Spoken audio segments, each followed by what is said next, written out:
Olá, bom dia. Hoje é quinta-feira, dia 29 de julho. Você acompanha nessa edição que o presidente Jair Bolsonaro sancionou um projeto de combate à violência doméstica. Nos Jogos de Tóquio, o atual bicampeão mundial do salto com vara testou positivo para a Covid-19 e está fora dos Jogos. E a gente vai falar também que o governo federal pretende unificar programas sociais. Vamos começar falando de Tóquio, porque a Mayra Aguiar conquistou agora há pouco bronze no judô na categoria até 78 quilos. Ela derrotou a Hyun-ji Yoon, da Coreia do Sul. E aí, com essa medalha no Japão, a Mayra se tornou a brasileira com mais medalhas em esportes individuais. Ela também tinha levado bronze em Londres, 2012, e Rio, 2016. O Brasil tem agora uma medalha de ouro, 2 de prata e 3 de bronze. Ontem, no vôlei masculino, o Brasil perdeu para o Comitê Olímpico Russo por 3-0, numa partida válida pelo Grupo B dos Jogos Olímpicos. Os brasileiros se esforçaram, mas a vitória ficou com a equipe do Comitê Olímpico Russo no vôlei masculino. A seleção brasileira, atual campeã olímpica, voltou a mostrar deficiências contra uma equipe russa muito forte, com parciais 25-22, 25-20 e 25-20. O Brasil ocupa apenas o terceiro lugar na chave, atrás dos Estados Unidos, que venceram a Tunísia por 3-1, e dos russos. As equipes que vencem por 3-0 ou 3-1 somam 3 pontos. Se a vitória ocorrer por 3-2, a equipe vencedora leva 2 pontos e a perdedora 1. O Estado de São Paulo vai flexibilizar as restrições para o comércio, bares e restaurantes. Entre os dias 1º e 16 de agosto, vai ter uma fase de transição, com ampliação do horário máximo para meia-noite e da ocupação para 80%. A partir de 17 de agosto, aí deve acabar o limite do horário de funcionamento e de ocupação nos estabelecimentos não essenciais. A fase é chamada de retomada segura, mas é preciso manter o uso de máscaras e distanciamento de 1 metro entre os frequentadores dos espaços. Os parques estaduais também passam a abrir no horário normal, já a partir de domingo. E em São Paulo também a previsão é de que todos os adultos recebam a primeira dose da vacina contra a Covid até o fim da primeira quinzena de agosto. Os adolescentes de 12 a 17 anos devem começar a ser imunizados a partir do dia 20 de agosto. O estado de São Paulo volta a antecipar o calendário de vacinação contra a Covid de adultos e adolescentes. A estimativa é que a imunização dos adultos de até 18 anos seja finalizada até 15 de agosto. Com isso, a vacinação de adolescentes de 12 a 17 anos, que começaria a partir do dia 23, deve começar no dia 20 de agosto. Em nota, o governo de São Paulo disse que atua com agilidade na logística e distribuição das doses aos municípios para vacinar todos os adultos do estado o mais breve possível, para que, na sequência, a vacinação dos adolescentes possa ser iniciada. O estado de São Paulo já vacinou mais de 25 milhões de pessoas com a primeira dose e 8,5 milhões estão com a imunização completa, sendo que mais de 1 milhão tomou a dose única da Janssen. Previsão de imunização para os adultos com mais de 18 anos, né? O governo federal pretende unificar os programas sociais. Também está previsto um aumento no valor do Bolsa Família. Esse assunto foi discutido em Brasília pelos ministros da Cidadania, João Roma, e da Economia, o Paulo Guedes. O benefício do Bolsa Família deve ter um aumento de cerca de 50%. O reajuste deve ocorrer a partir de novembro, mês que serão creditados os últimos pagamentos do auxílio emergencial. A declaração foi dada nesta quarta-feira pelos ministros da Cidadania, João Roma, e da Economia, Paulo Guedes. Sem confirmar valores, Roma disse que a meta é atingir um valor próximo ao proposto pelo presidente Jair Bolsonaro. Hoje, o Bolsa Família paga em média R$ 188 aos seus beneficiários. Com o reajuste, o valor deve subir para cerca de R$ 300. O titular do Ministério da Cidadania deixou claro que vai depender de entendimentos com a área econômica. Nesse primeiro momento, devem ser promovidas mudanças operacionais para o funcionamento do novo programa. O governo pretende unificar, além do Bolsa Família, o Programa Nacional de Aquisição de Alimentos e iniciativas de capacitação e microcrédito. O ministro Paulo Guedes ressaltou que o novo programa será custeado com recursos já disponíveis no orçamento. E os programas sociais desenhados pelo ministro João Roma estão inteiramente dentro dessa filosofia do teto, da responsabilidade fiscal E é isso que está indo para o orçamento. A reforma tributária proposta pelo governo deve promover distribuição de renda ao cobrar imposto sobre os dividendos das empresas. Já a reforma do imposto de renda prevê o pagamento de 20% sobre o valor distribuído por empresas aos acionistas, mas as empresas que aderirem ao Simples Nacional devem ficar de fora desta regra. A previsão é que a medida provisória que reformulará o programa social do governo seja encaminhada ao Congresso Nacional na segunda semana de agosto. A reforma tributária, da mesma forma, a filosofia é justamente há 25 anos os cidadãos mais ricos do Brasil não pagavam o imposto de renda sobre dividendos, lucros e dividendos. Então, nós justamente colocamos esse imposto. A alegação dos super ricos era justamente que não, já pagamos pelas empresas. E nós então respondemos, não queremos que as empresas paguem. Nós queremos, ao contrário, reduzir a tributação das empresas. Então, a tributação das empresas cai de 34% para 24% já. Quer dizer, nós chegamos à média da OCDE, que é em torno de 23, 24%. O Brasil se moderniza, então, dizendo, olha, as empresas no Brasil vão pagar o que pagam no mundo inteiro. Para este segundo semestre, além das reformas tributária e administrativa, são prioridades do governo a privatização dos Correios e a reforma do sistema eleitoral com a PEC do voto impresso. O presidente da Câmara dos Deputados, Arthur Lira, declarou nesta quarta-feira em suas redes sociais que na primeira semana após o recesso parlamentar fará a votação da primeira etapa da reforma tributária, que define as novas regras para o imposto de renda. A retomada dos trabalhos no Congresso Nacional está marcada para o dia 2 de agosto. Segundo Lira, a Câmara vai analisar também o projeto de privatização dos Correios. Caberá aos parlamentares definir o modelo de privatização da estatal e estabelecer se o Sistema Nacional de Serviços Postais poderá ser explorado em regime privado. A reforma administrativa é um pouco mais complexa, porque implica na alteração da Constituição, em especial nas disposições sobre servidores, empregados públicos e também modifica a organização administrativa do Estado. Porém, ela ainda precisa ser analisada por uma comissão especial. Já a reforma do sistema eleitoral tramita por meio da proposta de emenda à Constituição. O principal ponto do texto é o que torna o voto impresso obrigatório. O texto ainda precisa ser votado pela comissão especial, que vai analisar o tema. A previsão, segundo o presidente da Câmara, é que o relatório seja votado pelo plenário a partir do dia 4 de agosto. O presidente Jair Bolsonaro sancionou um projeto de combate à violência doméstica. O texto é de autoria da deputada Margarete Coelho, do Partido Progressista.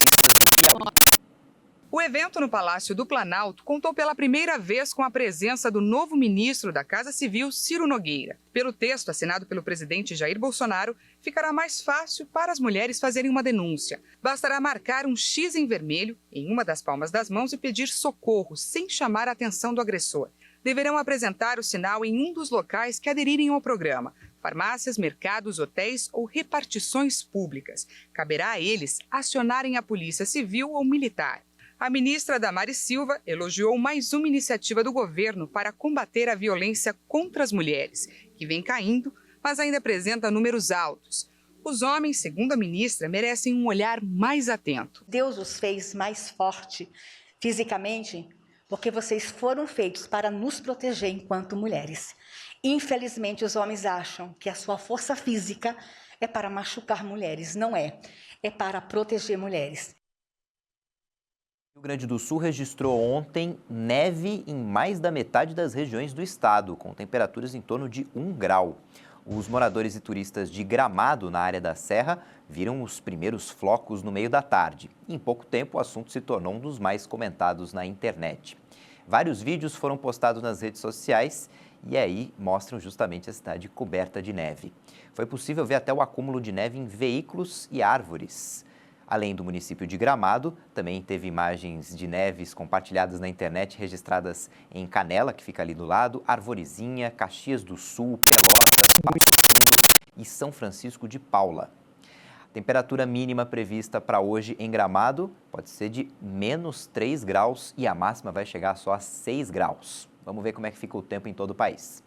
As imagens de satélite desta quarta-feira mostram a frente fria na altura do sudeste do Brasil e na retaguarda do sistema já temos uma intensa massa de ar polar que já derrubou as temperaturas e a temperatura ainda vai cair mais até o final desta semana.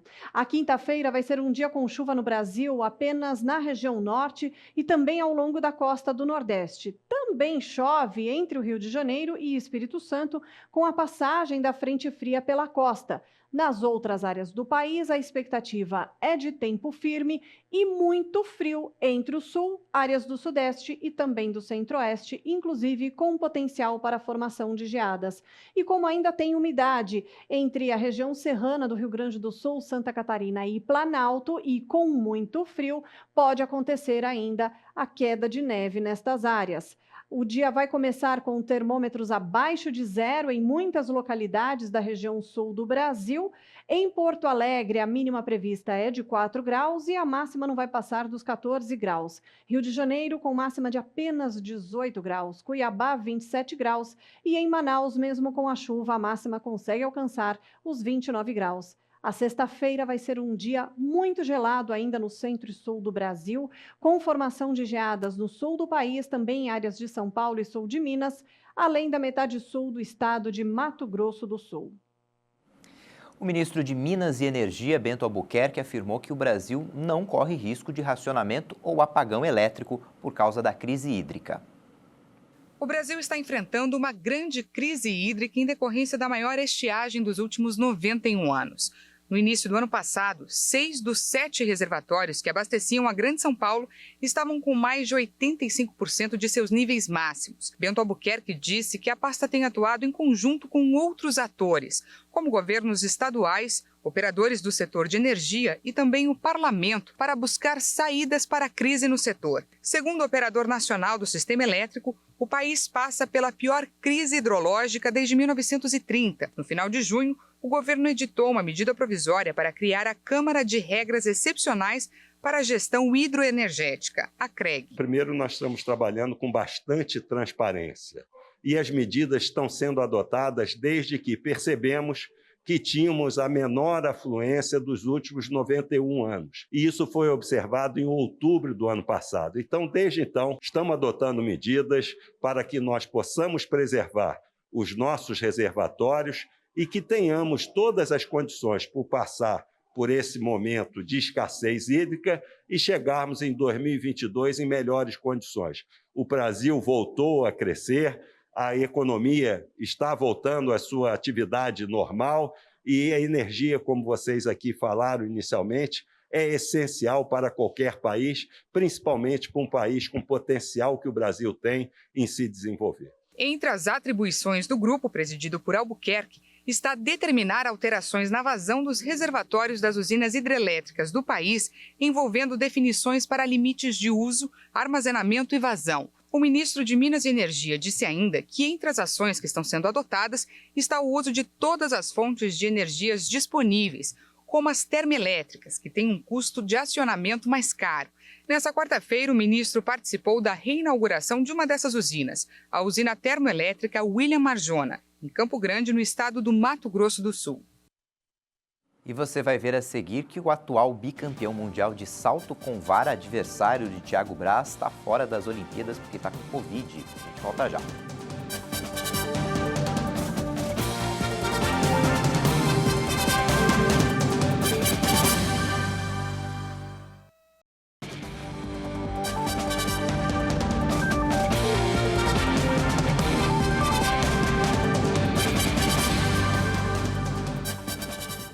O Ministério da Saúde informou que o total de óbitos por Covid-19 no Brasil passou de 553 mil. A média móvel de mortes dos últimos 7 dias é a mais baixa desde 22 de fevereiro desse ano. Em 24 horas, mais 1.344 mortes por Covid-19 foram confirmadas. O total chegou a 553.179 vítimas desde o início da pandemia. Também foram contabilizados mais 48.013 novos casos de infecção pelo coronavírus em um dia. Desde o início da crise sanitária, são mais de 19.797.000 diagnósticos da doença. A média de mortes por Covid-19 nos 7 dias foi de 1.082 vítimas diárias, a menor desde 22 de fevereiro. Em comparação com a média de 13 dias atrás, a variação foi de 14% para baixo e aponta tendência de estabilidade. Pelos números oficiais, a média diária de novos casos está em 46.162, o que representa uma variação de mais 8% em relação aos casos registrados na média há 2 semanas e indica estabilidade. No mapa da Covid por regiões, podemos verificar que hoje 3 estados apresentaram alta nas mortes: Pernambuco, Piauí e Rio de Janeiro. Em estabilidade estão 12 unidades da federação. Em queda, hoje estão 12 estados: Acre, Alagoas, Bahia, Ceará, Maranhão, Paraíba, Paraná, Rio Grande do Norte, Rio Grande do Sul, Rondônia, Sergipe e Tocantins. O Brasil já aplicou 137.944.000 doses de vacinas até agora. Em um dia foram aplicadas mais de 1.786.000. Segundo o Ministério da Saúde e as secretarias estaduais de saúde, já são mais de 98.341.000 brasileiros que tomaram a primeira dose, 46,4% da população brasileira. Mais de 39.603.000 pessoas tomaram a segunda dose, o que representa 18,7% da população. Até agora, os estados que mais aplicaram a primeira dose são São Paulo, com 55,9%, o Rio Grande do Sul, que vacinou 53,4% da população, e Paraná, com 49%. Mato Grosso do Sul é o estado que mais imunizou, aliás, é o líder da imunização completa, com 32% da população. A gente fala agora de futebol. Ontem teve os jogos de ida nas oitavas de final da Copa do Brasil. No Morumbi, o São Paulo venceu o Vasco por 2-0. E agora o São Paulo está numa situação boa no confronto. Na volta no Rio de Janeiro, pode até perder por um gol de diferença, que ainda assim avança para as quartas de final. Em Belo Horizonte, o Atlético Mineiro venceu o Bahia por 2-0, com gols marcados pelo Matias Zaratio e o Hulk. No jogo de volta, o Galo pode perder também por um gol de diferença e ainda assim estará classificado. Em Curitiba, o Atlético Paranaense venceu o Atlético Goianiense por 2-1. As duas equipes decidem a vaga na partida de volta na próxima quarta-feira, em Goiânia, no dia 4 de agosto. E ontem, na Vila Belmiro, o Santos venceu o Juazeirense por 4-0. E aí o Peixe pode empatar ou até perder por 3-0, que ainda assim se classifica para a próxima fase. Vamos falar dos Jogos de Tóquio. O americano Sam Kendricks, o atual bicampeão mundial do salto com vara, testou positivo para a Covid-19 e está fora da Olimpíada. De acordo com o Comitê Olímpico dos Estados Unidos, ele está isolado em um hotel da capital japonesa. O atleta tem 28 anos e foi bronze na Rio 2016. Kendricks era um dos favoritos da competição ao lado do sueco Armand Duplantis, atual recordista mundial com 6,18 metros indoor. Assim que foi divulgado o teste positivo de Kendricks, vários atletas da delegação australiana foram deixados em isolamento por terem tido contato com o americano. As provas de atletismo dos Jogos de Tóquio começam nesta sexta-feira. Na canoagem, vamos dar um giro agora das notícias do Brasil na Olimpíada. Na canoagem, a medalha não veio, mas a Ana Sátila fez história ao ir à final feminina no C1, na canoagem slalom. Ela é a primeira mulher brasileira a chegar numa decisão nessa modalidade. Na natação, o Guilherme Costa não fez uma boa prova e terminou na 8ª colocação, na única final ontem com a presença brasileira nas piscinas. O Guilherme Costa completou a prova em 7 minutos, 53 segundos e 31 centésimos. No ciclismo BMX, o Renato Rezende terminou a bateria dele na 3ª colocação, o que lhe deu classificação para as semifinais. A semifinal vai ser hoje, a partir das 10 da noite, no horário de Brasília, e a disputa por medalhas vai acontecer na sequência. No remo, o carioca Lucas Vertain não conseguiu a sonhada vaga na disputa de medalhas.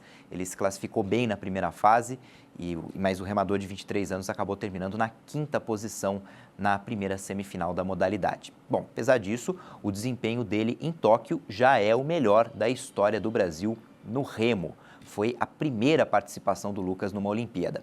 No boxe, o Ebert Souza estreou com vitória, passou para as quartas de final. O brasileiro superou na primeira luta o Herbiek Torreta, da China, na categoria até 75 quilos, por 3-2 na decisão dos juízes. No rugby, a seleção brasileira feminina perdeu para a França por 40-5. Foi a segunda derrota do Brasil no dia.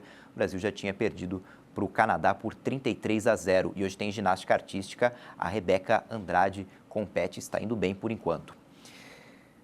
Hoje, portanto, a final da ginástica artística no individual e na semifinal feminina de tênis com as brasileiras Laura Pigossi e Luísa Stefani. Elas vão competir hoje. Vamos ver como é que está o quadro de medalhas nos Jogos Olímpicos de Tóquio. O Japão, país sede, lidera o quadro de medalhas com 24 no total, mas são 15 de ouro, 4 de prata e 5 de bronze. Depois vem a China com 14 de ouro, 6 de prata e 9 de bronze. Os Estados Unidos são os que têm mais medalhas, mas não são os que não têm mais medalhas de ouro. 13 de ouro, 14 de prata e 10 de bronze. Agora a Austrália está aparecendo aí na lista na 4ª posição, com 8 de ouro, 2 de prata e 10 medalhas de bronze. O Brasil está na 19ª colocação, com 1 de ouro, 2 de prata e 3 de bronze, contando já a medalha de hoje no judô. Se entre os homens o primeiro ouro da história do surf ficou com o Ítalo Ferreira, brasileiro, entre as mulheres foi a havaiana Carissa Moore, que se tornou a primeira campeã olímpica da modalidade. Ainda falando dos Jogos, os organizadores da Olimpíada anunciaram que 24 novos casos de Covid foram registrados em um único dia. Foi o maior número diário até agora. De acordo com dados dos Jogos, que não incluem infecções em aeroportos e centros de treinamento, pelo menos 193 atletas, jornalistas, funcionários e contratados do evento tiveram resultado positivo para a doença. O Comitê Olímpico Internacional defende a estratégia de prevenção contra o coronavírus.